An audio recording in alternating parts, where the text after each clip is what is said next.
Hey gang, another drive time with Pegasus today. Well, I want to talk a little bit about studentry. What makes a good student? What is a student? What is a teacher? And why some teachers are so harsh about taking oaths, honor, and such as this. A lot of people don't really know what it is to be a student. There's a difference between being a student in school and being a student in life and being a student as an adult with a teacher.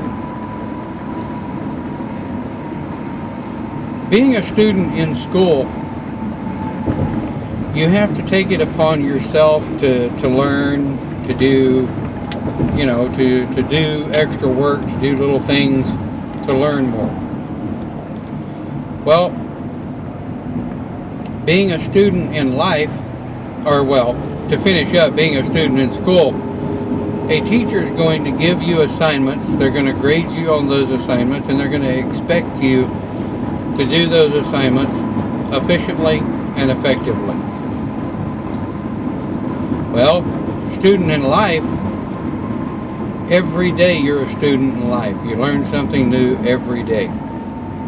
Life gives you the assignment and really couldn't care less if you complete the assignment, if you do the assignment right, or if you do it wrong. Every day is a lesson. What you learn from it is up to you. Well, a student as an adult with a teacher, the teacher most of the time is not going to contact you or search you out, seek you out, or anything of this nature with assignments. They're not going to call you and say, hey, I have an assignment for you. They're not going to drop you an email and say, okay, I need you to do this, this, and this. Usually for the first 3 to 6 months of a first year, a teacher may reach out and say, okay, I need you to do this, this, this, and this. But you'll notice as time goes on and you progress through your learning of your path, the teacher's reach out communication gets less and less. Well, that's because the teacher wants to check the student's ability to progress on their own and reach out to the teacher to say, okay, I'm seeing this, this, and this. I've read this, that, and the other thing. Help me make sense of it. And at that point, the teacher teaches. They okay, well, what do you get from it? What do you think about it? Okay, that's wrong because, or I disagree with that because, or good job, spot on. So,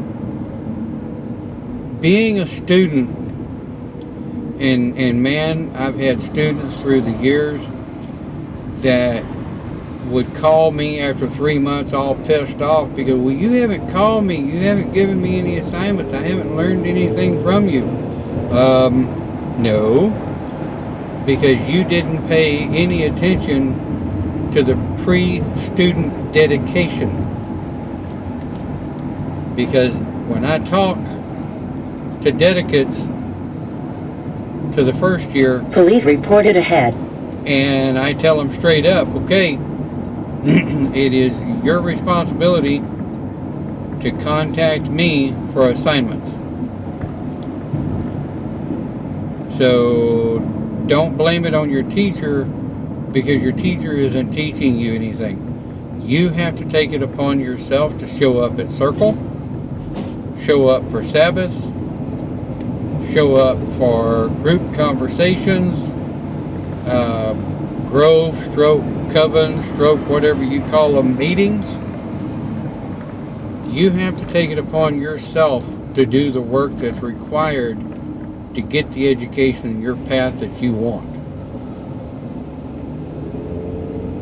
And that is what makes a good student.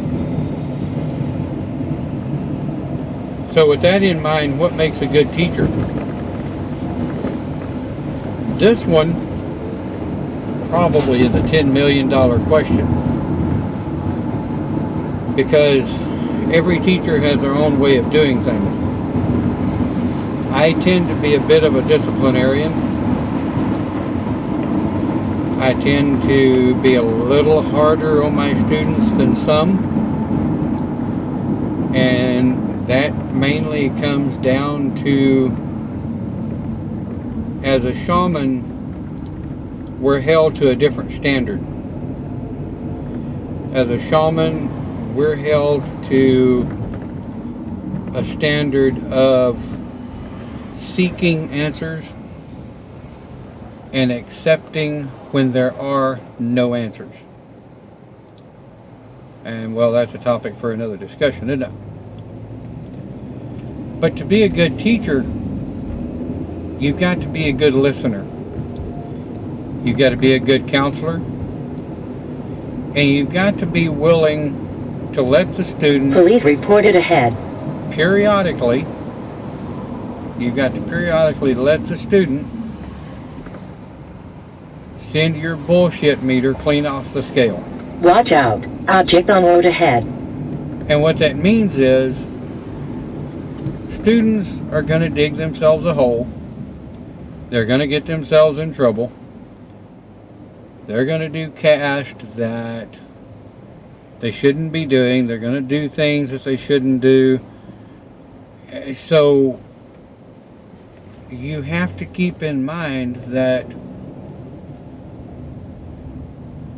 students are going to do things that are going to drive you crazy. So you've got to be able and willing to listen, to call them out when they need to be called out, and to give them a pat on the back every time they deserve it. Because students need the occasional attaboy instead of just a constant reaming their ass. I've got students that I don't hear from sometimes a year, 2 years at a time, and they'll send me an email with questions. Well, I may give them a hard time about staying in communication, but for the most part, I simply answer their questions. So, to be a good teacher, you, of course, have to know the topic or the subject in which you're teaching. That's a duh. But you have to be willing to listen. You have to be able to listen to what the student is saying, and probably most important, listen to what the student is not saying. That's a very important deal there that you got to take into account, because a lot of times the things they're not saying are just as important as the things that they are. So think about it. Drop me some comments in the section below. Like and share my videos as much as you like. I look forward to hearing from you. Have a great day and be safe out there.